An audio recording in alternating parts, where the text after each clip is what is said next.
Okay, so for the third time, we have iron and protein. We need 60 units of iron, 70 units of protein. We have cereal and steak. Cereal gives you 30 units of iron in 1 unit of cereal and 15 units of protein. Steak is 5 units of iron and, is that number 10? And 10 units of protein. So we get the following equation. 30x1 plus 5x2, I'm trying a different set of batteries, is greater than equal to 60. And then 15x1 plus 10x2 is greater than equal to 70. And so the first one is the iron, so the protein, this is the cereal, this is the steak, and then this is how many units of iron are in 1 unit of cereal, how many units of iron are in 1 unit of steak. And the cost, we'll assume 1 unit of cereal costs $15 and 1 unit of steak costs $10. Somewhat unreasonable numbers, but 15x1 plus 10x2, and we want to minimize. And I've deliberately left something off. There's another constraint. What is the constraint? Integers, positive. No, okay, so one question is whether or not you have to buy integral amounts. We'll assume that you can buy continuous amounts of steak and cereal. And that is a very restrictive assumption. But for now, let's assume that that holds. There is another assumption. Also for the cost, isn't it 20x1 plus 2x2? Oh, sorry. Oh, I must have okay, sorry. It's even more extreme than I thought. $20 for a unit of cereal, only $2 for a unit of steak. Okay. Sorry. So that's what we want to minimize. That's what we want to minimize. But what's the other constraint that I haven't written? x1 and x2 must be positive. x1 and x2 must be positive. So the most forgotten x1 and x2 are greater than or equal to 0. So if you think back to the problems we did in calculus when Farmer Bob had this square fetish and things had to be squares or rectangles or he wouldn't be happy when he was fencing in his cows. Remember Farmer Bob? What is that? Farmer Bob, he has so many units of fence, and he only will consider rectangular fences for his cows. And what's the maximum area he can enclose, given a fence? And then sometimes Farmer Bob has a cousin who lives right next to a river, and so he doesn't actually have to put a side down there because it's all water. And what's the largest area he can enclose? When you're solving these problems, you often get a quadratic with 2 solutions. And often one of the solutions is negative, and you throw that away. We're not allowed to consume negative units of food. So these are very important constraints to remember. So let's try to think about what's going on. So the first question is, do you think that there is a diet that exists that will keep him alive? Is there a solution to all of these constraints? x1 and x2 are positive, I get at least 60 units of iron, I get at least 70 units of protein. So does a solution exist? Yes. Yes. So solution exists. x1 equals 100, x2 equals 100.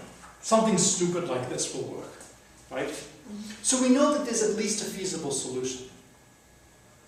Then the question is there an optimal solution? And basically on mathematical or physical grounds, the answer has to be yes. And the reason is the following. Well, my cost is going to be continuous. My cost can't be lower than 0. And so I have a nice continuous function. It's on a compact set. I can assume 0 less than equal to x1, less than equal to 100, 0 less than equal to x2, less than equal to 100. Clearly, I don't want anything this large. And then just look for the value that's smallest in here. So we can actually solve this maybe in a calculus way, although we have these inequalities. And so that might complicate things a little bit. But there should be an optimal solution. So again, before you solve a problem or try to solve a problem, it's worth knowing whether or not a solution should exist. And here we actually are fairly comfortable that a solution should exist. Okay, the question then becomes, how do we find it? And so a great way to attack a problem like this, bless you, is to graph it. So we'll put x1 over here, we'll put x2 over here. And so let's look at this equation. 30x1 plus 5x2 is greater than or equal to 60. So what we'll do is we first treat it as an equality. So we study 30x1 plus 5x2 equals 60. All right, well, if I divide by 5, this is the same as 6x1 plus x2 equals 12. So when x2 equals 0, 1, 2, 3, 4. So when x2 equals 0, x1 equals 2. And when x1 equals 0, x2 equals 12. 1, 2, 3, 4, 5, 6, 7, 8, 9, 10, 11. So we get a line like this. And so now the question is this greater than or equal to? Is that all the stuff above the line or all the stuff below the line? Above. To me, the easiest way is to always take a special point 0, 0. If I plug in 0, 0, I get 0 is not greater than or equal to 60. So these points don't work, so it's going to be all these points up here.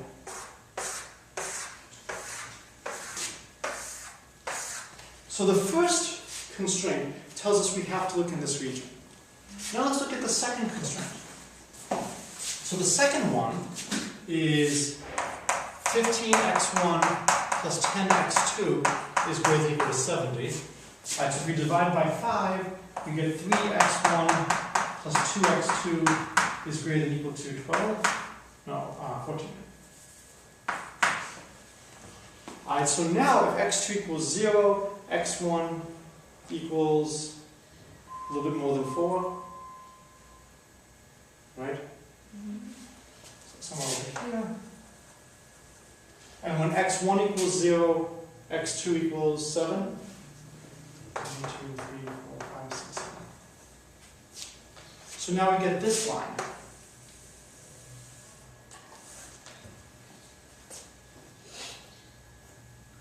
And then we need everything above.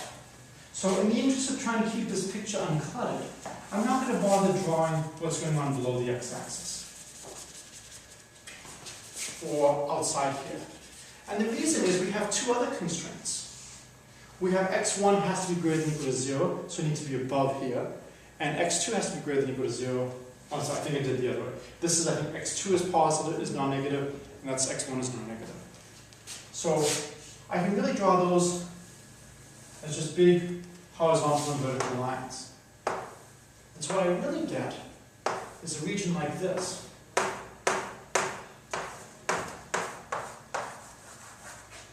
And in fact, I no longer need to worry about these two internal lines here.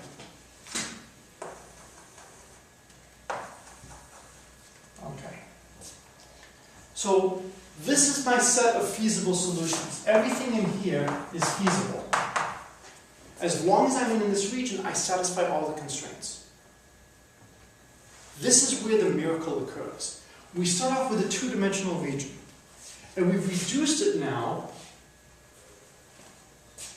to a subset of the two-dimensional region, but now this is where we're going to really start to prune it. We want to minimize the function 20x1 plus 2x2. So that's the equation of a line. And so if I want to write it as a line, I can write it as x2 equals 2x2 equals 20x1 negative 20x1 plus some c. And I'm going to look at lines where the cost is constant. Okay? And so this is the same as x2 is negative 10x1 plus c halves. So if I take some point here, what I'm doing is I'm drawing a line with slope negative 10. And then basically the y-intercept is going to give me the cost. All points on this line have the same cost. So here's the thing. All of these points have the same cost. And that cost is the y-intercept. So, which is better? To move up to this line or down to this line? Down. So what's going to happen is we keep moving down until we hit the boundary. So this is, it's too soon to call, it's too premature to call this a theorem. Call this a wish right now. That in a linear programming problem, when you set up the constraints like this, you have this feasible space. And you don't have to worry about what's going on the inside. The optimal solution is going to be on the boundary. So these flow to the boundary. Now this is where things get really nice. Let's say you have a line that hits the boundary here. What could we do?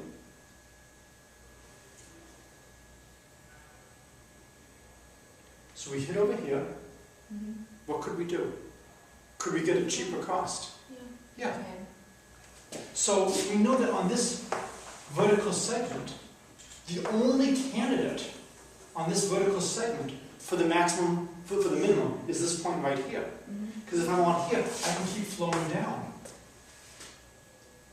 Similarly, on this horizontal segment over here, the only candidate is right here.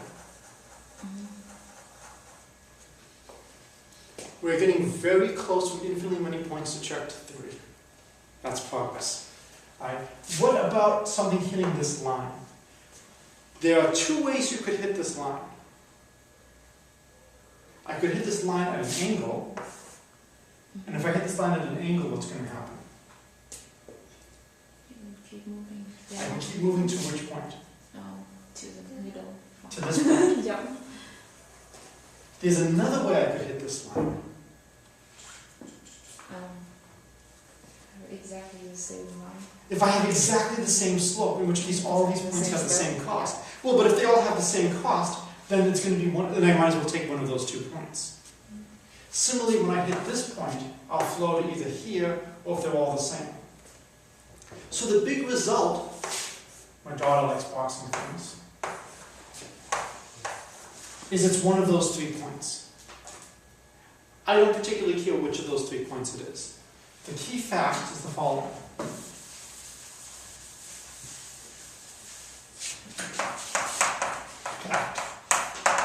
Three is a very finite number. Right? When you look at all possible diets to check, this is telling us it suffices to just check 3 points. That's not bad, right? You can write down the coordinates of these 3 points. You could give this to somebody in junior high and say, just check the value of this function of those 3 points and just tell me which one is largest, which one is smallest. That's not bad. So we have an enormous savings here. Now, the difficulty is, what if we go up to 3 dimensions? Or 1,000 dimensions? Do we still have the solution on the boundary? And if so, is it possible to travel the boundary in an intelligent way to find the few points to check? And how many is a few points when we generalize? This is not immediately clear. If you try to think of all these hyperplanes and 2,000 dimensional spaces, it'll go a little crazy. It's tough to visualize. But that's the goal we're looking for, and this is called the Simplex Method. There is a way to do this. There's a way to do this fast and efficiently. And it's one of the greatest advances in 20th century mathematics in the minds of many people. It's the ability to solve problems like this extremely rapidly. And in many situations where we can't solve the problems, we can still find an approximate solution very fast using these methods. So, again, this is just an example. Whenever you see an example, it's always a danger. How much does it generalize? Is this something that's special to what I'm looking at? But it at least gives us some cause for hope. That what we can see is what's going on is that since we have a linear function that we're trying to maximize or minimize, all points on a line will have the same value. And we can have that line flow. And we just have that line flow until we hit the boundary, and then we need an efficient way to search on the boundary. All that will happen is we will have more variables to look at. Okay. Any questions on the diet problem? So that, good homework problems are to choose values of everything so that each of the 3 points actually does come out to be the minimum for different choices of the cost and the nutrients and their recommended daily allowances. Which is not so bad. I mean, all you have to do is just adjust the slope a little bit so that each one of these wins. And that's a good exercise to make sure you have a sense of what's going on. Okay. So the last thing I want to cover today is I want to cover the phrase canonical linear programming problem. So, canonical emulation of linear programming problem. How many of you have heard the word canonical in math? How many of you have heard of the word? Natural equations. Okay. And so how is canonical used? I don't remember. It's a form of matrix. And it's like we can compute matrix in that kind of form. So like Jordan Canonical Form? Yeah. So basically, for a lot of problems, you put them into a standard form. And then you develop techniques that assume your input is going to be of that standard form. Otherwise, you have to have techniques that depend on different formulations. I assume everybody's familiar with the quadratic formula. If not, I think we actually did cover it in the first linear algebra lecture. I believe that when mathematicians were first looking at the quadratic formula, they broke it up into different cases depending on whether or not the coefficients were positive or negative. They didn't like negative coefficients. So if they gave 3x squared minus 4x plus 11 equals 0, they would write that as 3x squared plus 11 equals 4x and come up with a way to attack it in this form. And if instead we had a minus 11, they would do it like that. Because they would put the quadratics and the cubics in different expressions, so you always had sums of positive equals sums of positive. They were thinking of these things as representing physical quantities. And you're not going to have negative 5 units of something. Now, of course, with economics and debt and overspending, you can definitely have negative amounts. We think it's much easier to put everything in the form ax squared plus bx plus c equals 0 and then use the quadratic formula. We're going to do the same thing here. So we start by saying a linear programming problem is something of the form ax less than or equal to b,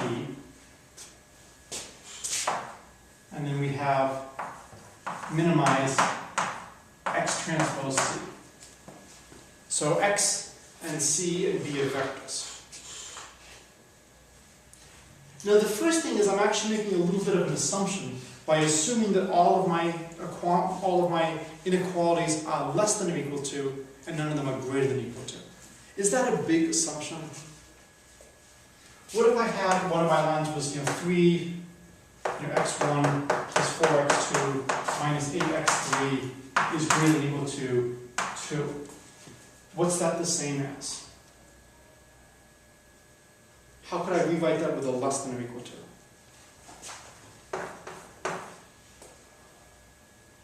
Minus 3x1. I'm sorry?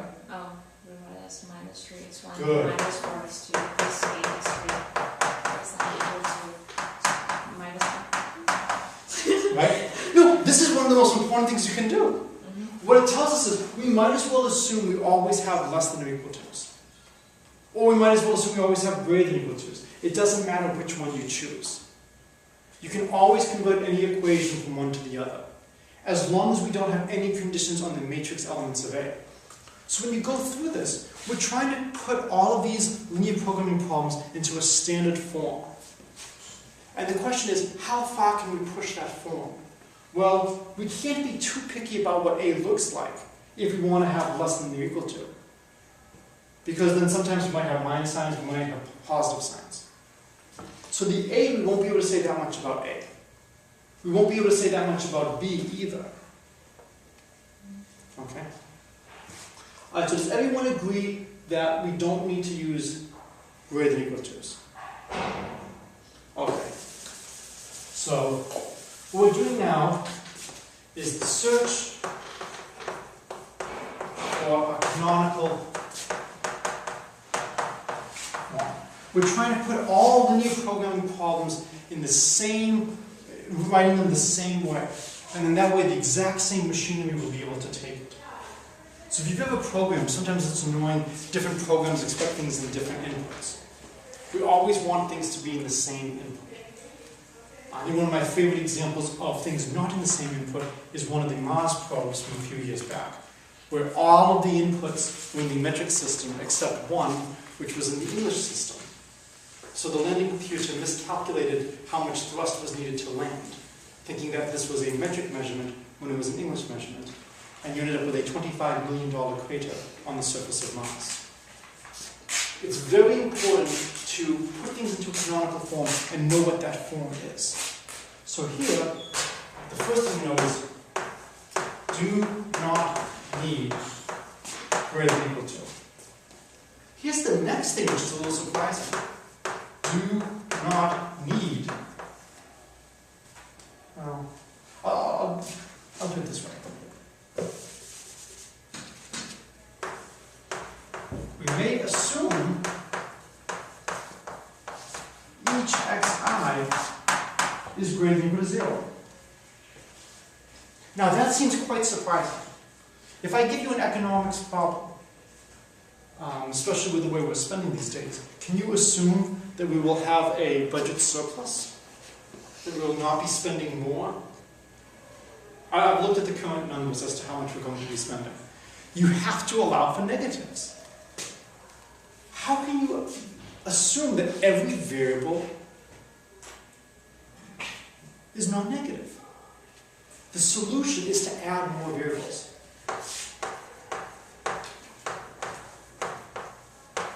We can write an xi as yi minus zi, where yi and zi are greater than or equal to 0. Any real number can be written as the difference of two real numbers. Right?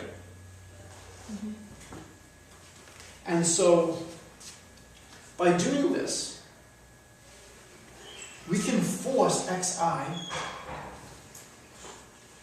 well, we lose xi as a variable. We replace xi with two new variables, but those two new variables are positive. So it's a trade-off. So the question is it a trade-off worth doing? And so we now have an extra variable to deal with, but now all of our variables are non-negative, and we can program that in. And that can limit our search space. And so, in order to be able to have one framework that handles all types of problems, it's very convenient to know that every variable you're looking at is non-negative. This is a good deal. It increases the complexity of the problem, but it allows you to keep it in the standard format so that they can all be attacked simultaneously. So is everybody comfortable that we can assume each xi is greater than or equal to 0? So it might cost some extra variables. So when we're converting something like this to a new canonical form, the number of variables may grow. And in fact, this is even going to add another equation. Right? Mm-hmm. But let's say, for example, if you know that one of the xi is less than or equal to 0, how does that add to the complexity of the problem? How does that add to what? Yeah, I mean, like, let's say you have one xi less than or equal to 0, how does that? Oh, well then, well then what you can do is you can just take yi to be 0. Yeah, but I mean, like, what's wrong with having one of the xi? There's nothing wrong with it. It's the idea of trying to put it into a canonical form, so okay. it's a one-size-fits-all. So when you're trying to factor a polynomial with integer coefficients, you kind of look at it in your head and you try to see which way to multiply things so that their product is the right thing and their sum is the right thing, right? Mm-hmm. And you kind of do these various tricks in your head. And then when that doesn't work, you then resort to the quadratic formula. What we want to do is we want to avoid having to throw problem-specific approaches. We don't want to say, if you have variables that are positive and negative, use this. If your variables are only negative, use this. If your variables are only positive, use this. We want to have a one-size-fits-all approach. Okay. And so that's the reason for this. And then it's not immediately clear that it's worth doing this at the cost of having extra variables, because that will increase the complexity. But it turns out it's very nice from a theoretical point of view. Now, from a practical point of view, it might actually be better not to do this. But it would be very nice for me to be able to say, I can assume my problem has this form. So the last thing we're going to do is do not need less than equal to. Only need equality. That's nice. One of the big advantages of linear programming was the ability to have constraints like less than or equal to. And now I'm telling you we're not going to use any less than or equal to's. This seems a little foolish, right? And the solution is, again, add new variables. So here's what we do. So say we have 3x1 plus 2x2 is less than or equal to 5. Okay? This is the same as 3x1 plus 2x2, sorry, I can do this one, plus z3 equals 5.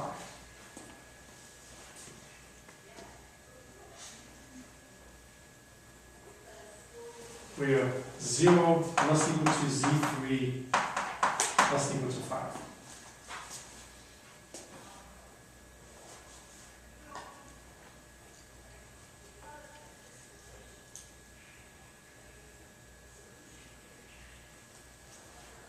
This is just to get us all into a standard format, so that I never have to deal with a less than or equal to.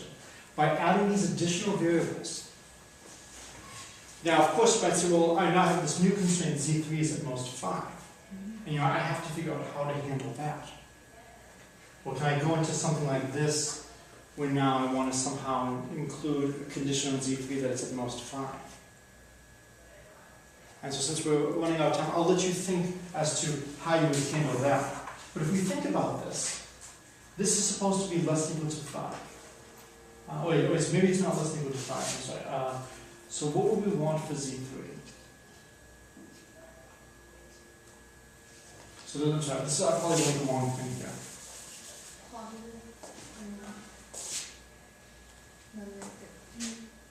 So this is less than equal to 5.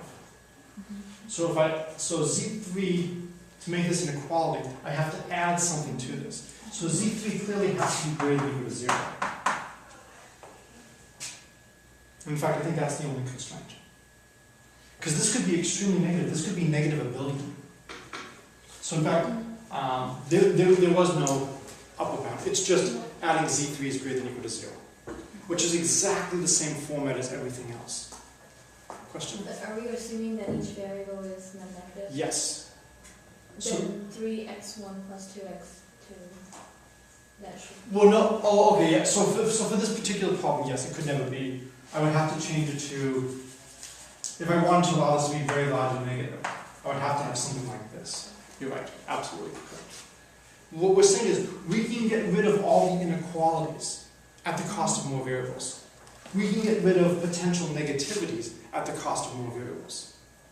So by adding additional variables and equations, we can reduce it so the general format is the following. This is the canonical form.